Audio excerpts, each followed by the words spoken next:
بسم الله الرحمن الرحیم. نننی لیکچر زموږ اگزامپل او په اسایمنټ باندې دی او دا ریلیټډ دی د پرنسپل اف موومنټ سره. اگزامپل نمبر 4 کې وایي سیسا بیلنس.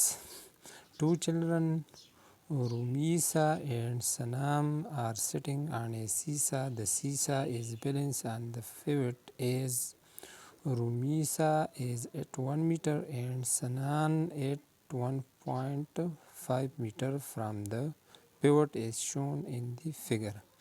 If Rumisa weight is 600 Newton, what is the weight of Sanan? دا سی سره وي په دې باندې دوه ماشومان ناست دي، یو رومي سره او بل دی سنان، او دا سیسه وایي دا بیلنس شوې ده، خو مومنټ آرم د دې سنام دا څومره دی، د سنان دا 1.5 میټر دی، مطلب دا د دې پیوټ نه په 1.5 میټر فاصله باندې دا سنان ناست دی، او رومي سره دا په څومره فاصله باندې ناست دی، 1 میټر باندې. نو واټ از د ویټ آف دی سنان، د سنان به څه وزن شي، وزن معلومول دي د سنان.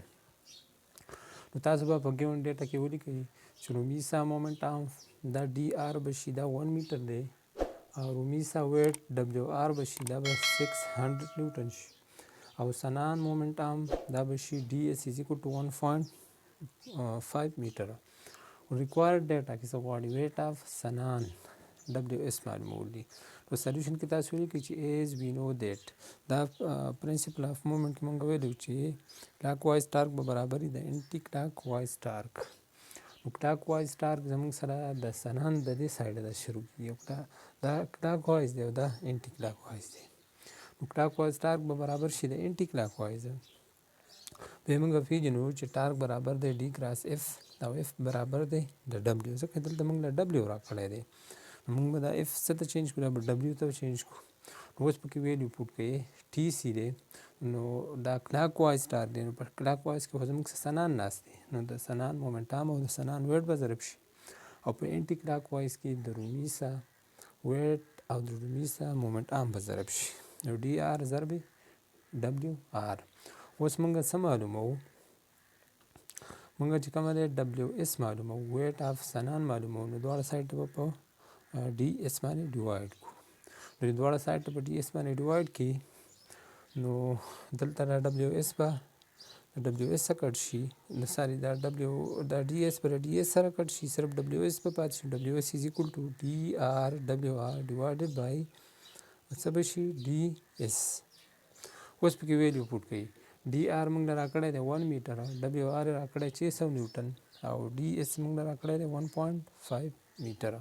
میټر به د میټر څخه کینسل شي، دا 1.5 دی، دې لاندې 10 موږ شروع کړی، دا 10 به پاس وخیږي دلته به ضرب کې، نو دا به صرف به 15 پاتې شي.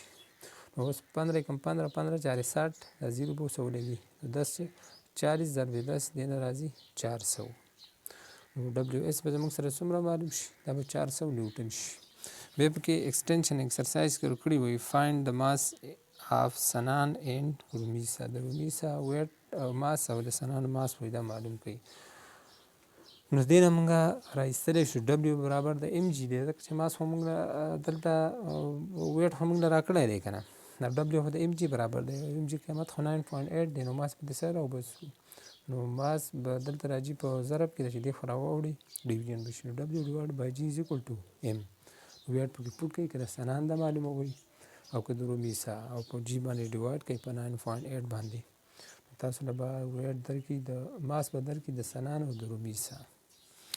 اوس چې بل راکړی دی په اسایمنټ نمبر 4.4 ته وګورئ، وی with a beam two masses m1 and m2 are suspended at distance 0.1 meter and 0.5 meter respectively from the suspension point as shown in the figure. Ignoring the weight of the balance, if m2 is equal to 1.6 kg, what is the mass m1?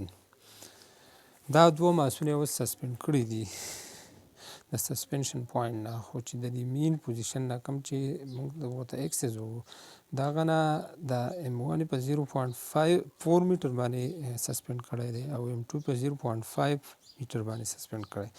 M2 ماس را کړی دی 1.6 kg او د M1 ماس دا وایي څه کوي دا معلوم کوي. په دې فګر کې موږ لاسې را کړی چې دا کم ماسونه چې دي که نه د بیم دا سسپند شوي دي دا په بیلنس پوزیشن باندې دي. چې په بیلنس باندې دي نو دې ته به موږ څه اپلای کړو پرنسپل آف مومنټ به دې ته اپلای کړو. بیا په دې طریقه معلوم کړو. نو ګورئ ګیون ډیټا کې M2 را کړی 1.6 kg D1 را کړی 0.4 میټر او D2 را کړی 0.5 میټر. ریکوایر ډیټا کې موږ څه غواړي M1 غواړي. نو موږ دا پیژنو چې TC = TA مطلب کلاک وایز ټارک = انټي کلاک وایز ټارک. اوس ټارک زموږ سره څه برابر دی D × F برابر دی.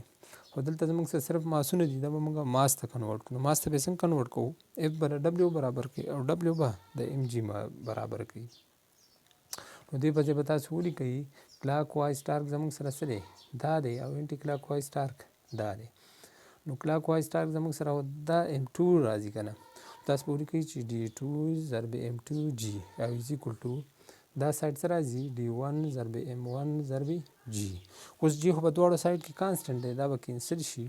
موږ څه معلوموو موږ M1 معلوموو. نو دواړه سایډ ته به په څه ډیوایډ کړئ په D1 باندې. چې دواړه سایډ ته په D1 ډیوایډ کړئ دا به D1 سره کټ شي دلته به M1 پاتې شي. نو M1 = D2 M2 / D1.